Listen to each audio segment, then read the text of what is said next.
All right, guys, welcome back. We got Alliance War number 5 in season 30 of Alliance War.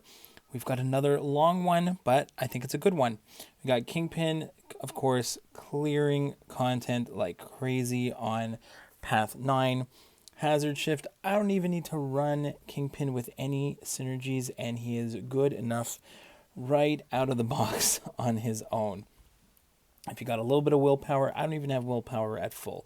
Just enough willpower to keep you topped up from his own rage charges. He can purify debuffs, and we're going to get full Kingpin gameplay in terms of relying on the on him removing and purifying debuffs a little later on.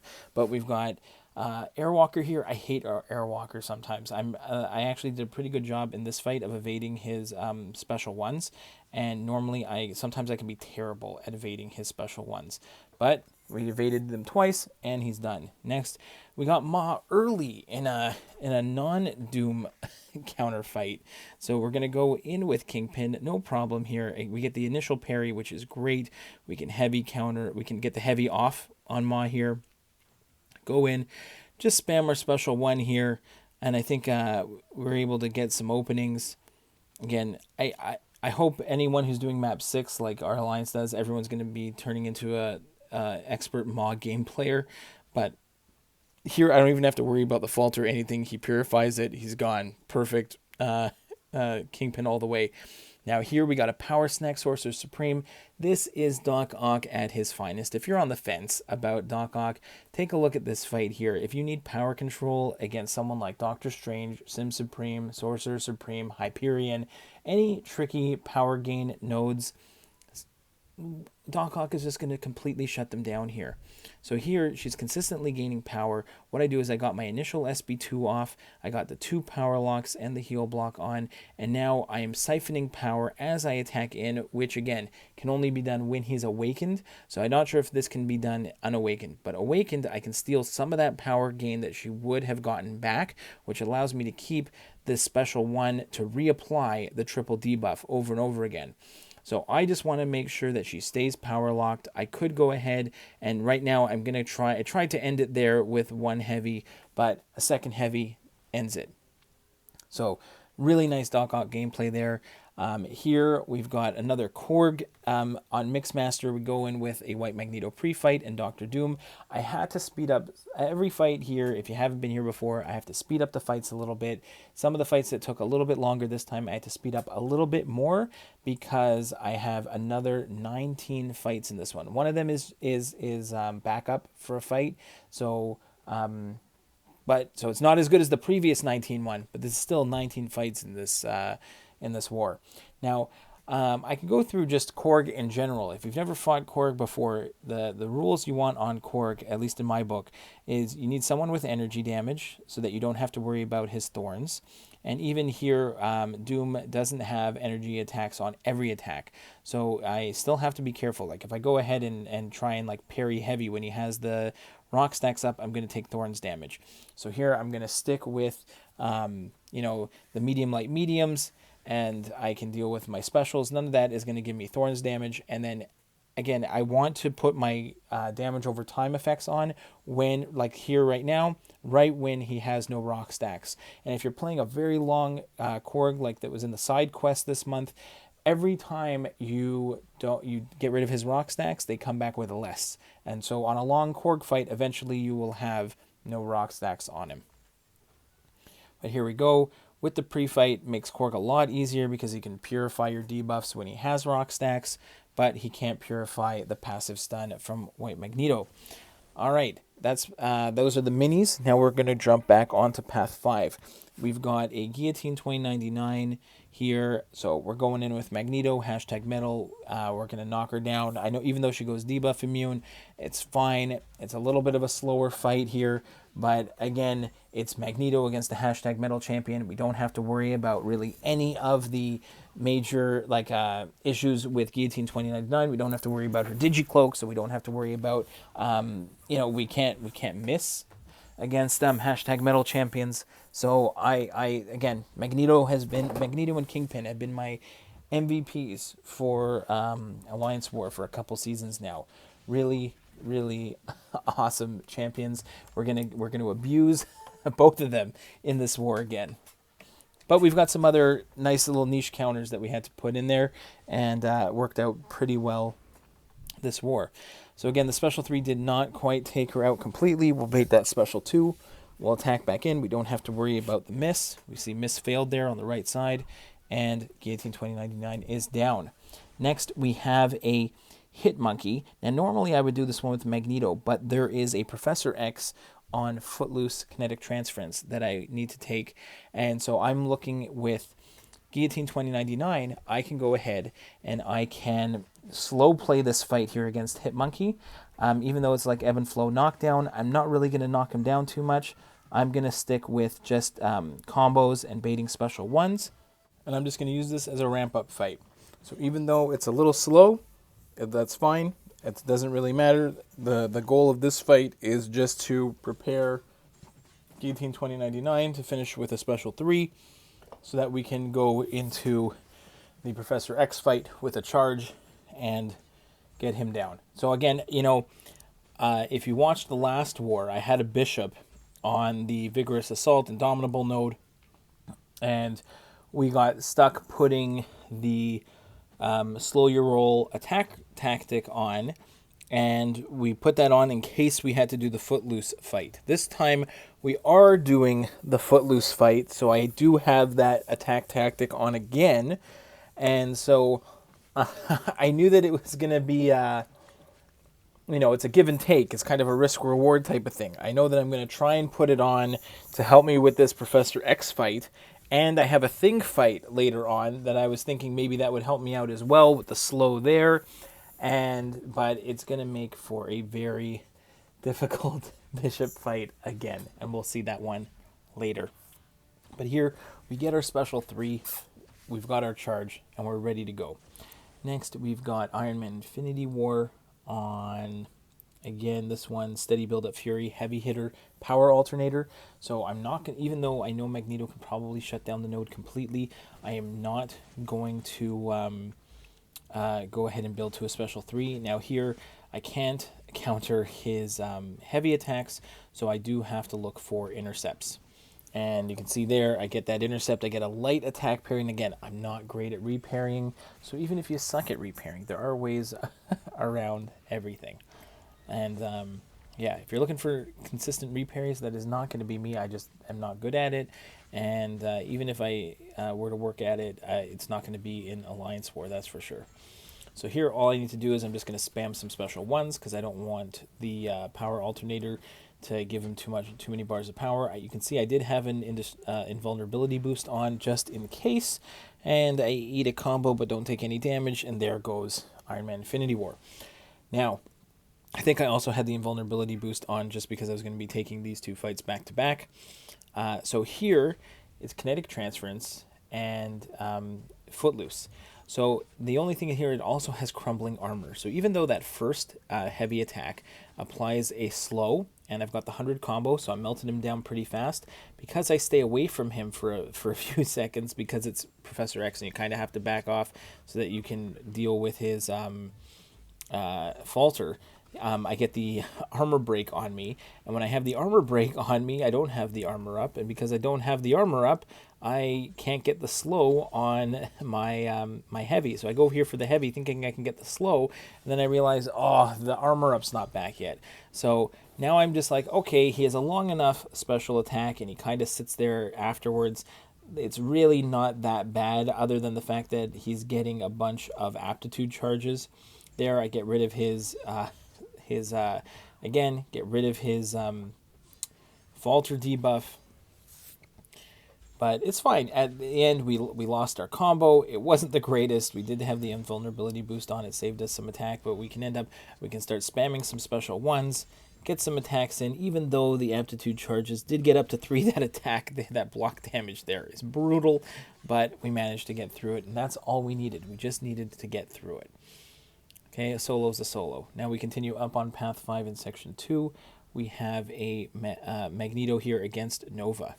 If you've seen my war videos before, you know Nova, we're going Magneto every single time, because he cannot be it can't be auto-blocked. And that's the whole key here, because it's ebb and flow intercept. If you go ahead and intercept Nova, you're going to get auto-blocked. But in this case, it doesn't matter. We can go ahead and intercept all we want.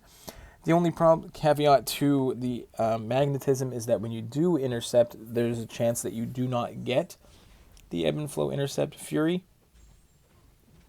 But for the most part, it doesn't really matter, because I can still, I like to build up to a special 3, get my own Furies from the special 3, and that was really nice. Right before the special 3, we did get the ebb and flow intercept Fury, plus our own, we'll get our own Furies from the SP3, so this should be quite nice. And he's done. So that's great. That was a perk that it hasn't happened in a few wars where I've actually gotten the ebb and flow intercept Fury, so that was great. Now, here's another fun fight. We got an encroaching stun Spider-Man Miles Morales. Now, you don't want to knock him down, or he's going to go invisible. But, encroaching stun, normally you have to throw a special. So I'm going in here. I did put an invulnerability boost on just in case. I kind of screw up what I was planning to do because I get hit right here. But you can see there, I don't throw a special, and Kingpin purifies the encroaching stun. I'm just going to drop a special 3, and he finishes him off. So I don't even need to worry about it. Purifying debuffs for the win with Kingpin. Great fight over there. Next, I was eyeing this Killmonger, and I'm like, do I need to bring somebody else in to take this Killmonger? And I'm like, nah, Kingpin's going to be fine. I don't have to worry about it at all. And I think I started the fight with like 92% health, and I'm like, maybe I'll lose a little bit. And I think, in fact, I gain health in this fight, because once I get that special 1 on, and I got some ability accuracy reduction with the degen from Kingpin. And here we just go ahead, we try to push to special 2 as much as possible, bait some heavies, spam the special 1. Here we're going to back off, bait that special 2, counter with a special 1 again. And just the willpower healing from our own rage stacks, I think we just end up finishing this fight with more health than we started, which was unexpected, but awesome. Next up, we've got, back on the Path 5, we have the Ebb and Flow Intercept, Mighty Charge, Immortal Abomination. Now again, this fight, I think we might have sped it up a little bit, because this was, again, we're back to another ramp-up fight. So I've got a Thing fight next that I'm planning to bring Guillotine 2099 for. All I got to do on this fight is build up to a special 3 by the end, and finish with the special 3 when he gets to 5%.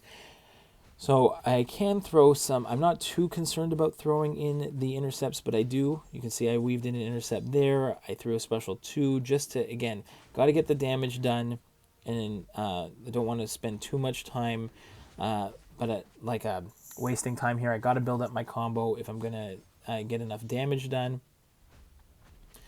But no problem. We've done this fight a number of times before. I'm really not concerned about this one.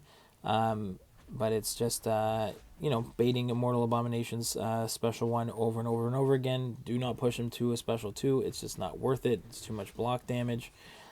But here, it's no problem. I'm feeling good at this point. I'm just going to build up to the special 3 and finish him off. Now, I was trying to play it safe. I knew I'm going to be using Guillotine 2099 again, so I don't want to take any unnecessary damage, even though I've got plenty of potions that they keep giving us. I don't want to waste them if I don't have to. So I'm going to try here to I could have gone for a few intercepts, but I chose not to. I feel like I'm melting him down pretty fast as it is. So I'm just going to play it safe, wait till he gets to the 5%, and drop the special 3. So there's another nice bait of the special 1. We'll do it a couple more times, even up against the wall there. That wasn't too bad. Nice little intercept right there at the end with 2% left. Drop the special 3, and I-Bomb goes down. Okay, so now we got the Thing fight here. The only problem with this Thing fight is that He's got ebb and flow intercept, but he's got mighty charge. So even if I do manage to land a parry and a heavy like I do right at the start, as soon as he dashes in, that slow is disappearing. So I immediately change my thought process on this fight is I'm just going to go classic Thing fight. I just have to be able to count to 15. That is what you got to do with Thing. If you can count to 15, you are totally fine. So what we're going to do here is we want to make sure that he is at 15 charges when he throws a special. Now, in this case, you can see here, he threw a special. Now I'm up to 15. Now I just got to back off and let him turtle up. That is the goal here. Once he turtles up, hit into his block a couple times, push him to a special, and let him throw it, and then we start the rock stack counting again. So now we're up to 10. He throws it. I'm going to get a 5-hit combo in here. Now I'm going to back off, and I'm going to hit into the block to build him up to his next special. There he goes. And we do it again. We get a nice intercept for the ebb and flow intercept. We're doing great in this fight. Get him down to another 15 combo. And now we drop the special 3. So that was like textbook Thing counting. That's what I want to call it. It's a textbook Thing counting fight. That's what you got to do. Okay, next up on our list is this is the bishop fight. Now I sped this one up a lot, similar to the last one. Last time I was doing a lot of heavy parry heavies, and now granted, the parry heavy gives me a chance to bypass the damage cap and get some 8k crits, some 6k crits, but I decided I'm not going to put the slow on him, and I'm just going to parry and attack in, because you can only do 1% anyways, so it's not like it's a huge difference between the parry heavies. I can get more hits in just by parrying and attacking in. So I go for that. Unfortunately, there were a couple times in this fight, maybe because I'm doing this method instead of the normal parry heavy method, where on his, I'm trying, the key on this fight is not to let Bishop turtle up. You do not want to hit into his block, because if you hit into his block, he's going to get a regen buff. If he gets regen buffs, then he goes unblockable. If he goes unblockable and hits you with any of his specials, you're screwed. So throughout this fight, there he turtles up and he gets 4 regens. So now I'm just backing up like crazy. Please don't throw a special. Please don't throw a special. I'm just going to wait, and that's the first time in this fight, and I've done this fight a number of times over the last couple seasons, and other than the first time I fought him, I don't think I've procced a single regen because of the style of play. But here, my style of play was slightly different, and that could have been the case. It was slightly different because I was going with the full combos instead of the parry heavies, and again, he turtles up and triggers a whole bunch of healing there. But luckily, I backed off. He didn't throw the special one. That would have been horrendous. So, and the problem with this fight, because he keeps doing that turtling up and getting some regen back, is that I am now, even though I wasn't doing the parry heavy method, this fight is coming down to the wire, and for like the 4th time, he turtles up and grabs some regen. So this is killing me, because I know that it's only the 5-star Colossus. Now I did pull a 6-star, and I'm almost tempted now that I might have to bring up a 6-star Colossus, because I just might. Now again, it's not that the attack value is not even. I don't even know if that's going to make a difference, because I can't unless I can get a significant higher attack value. It's not going to be able to do that much damage, more damage per hit. So this one actually comes down to the wire. And I was sweating bullets on this one, trying to get in as many hits. I didn't want to go with the parry heavy and put a slow on him, because I think I might have to do a mix next time. A few parry heavies, a few just regular combos in order to try and get him down. But we're going to see, we're at 20 seconds left. Can we get this guy down? And we get another heavy on the block, and now 9 seconds left, and we finally get him, and I breathe a sigh of relief. All right, next we're back on to path 9. We got Kingpin against Tigra here. I think I threw on an invulnerability boost, because if you fought Tigra, you know her specials are brutal. So here, she is a bit of a wet noodle though, so we're getting some decent damage in right off the bat. Now we're just looking to see if we can actually bait a clean special one. So it takes me a few tries of hitting into the block, try to get it there. We get the nice clean evade on the special one, get a nice combo in there, And again, into the block, back off. We get a nice clean evade again. So we're 2 for 2 on baiting special ones. Almost down here, and I get clipped. Luckily, I did have an invulnerability boost, but only like one ticked. Maybe she nullified the others, but we get through it anyways. And then here, we've done this fight a number of times against MODOK, and I just remember this fight. I don't know if I was late or tired or just I don't know what it was at this point. Anytime in the game at the moment, sometimes your evades are not going to be what you think they are, and right there, right off the bat, I get clipped by a MODOK special one, which hasn't happened in a while. And after that, sometimes I make the joke that I got to turn my hand around, and, bring your A game. Instead, I whiff there, take a combo, get clipped again by a special. This was just awful, awful performance here. But we managed, when our back's up against the wall, we managed to get out of it. And we do make, we do kind of even up the fight here. We're ahead now, finally get a clean evade on the special one. Try and build it up again on his block. And we just hit into his block, I think, to finish it off here. Or there we go, into a heavy attack. So that's fine. So we didn't need, that was the last fight we needed Kingpin for. We completely abused Kingpin in this war, and that was the last one we needed. Now, here we had a teammate who I think had gone CGR against Mysterio here, which is a very good counter. But apparently Mysterio was not, kept spamming special ones, and when Mysterio spams special ones, it's extremely difficult to play around. Now here I can push him to special 2, and you can see that miss failed again on the right side. I don't have to worry about misses because he is #metal. So Magneto is a great counter here, but again, it's a stunning reflection node, and I try to back away from him specifically after the special one, and you'll see, here we go, I try to evade, unintentional parry. Luckily, Magneto is capped at how much damage he can take from a single hit that's not a special 3. And so we don't take that much damage.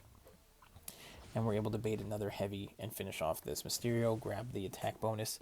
Last but not least, we heal Magneto up again. And we have a Doom boss. And another teammate was able to brought APOC and got APOC ramped up. Put the Horseman pre-fight for me. So I am a Horseman here, plus the guidance boost from a White Magneto, plus I just boosted up. And it's just, I can't parry heavy, but it doesn't really matter. I'm just going to spam some special ones. I think I build up to a special 3 at one point.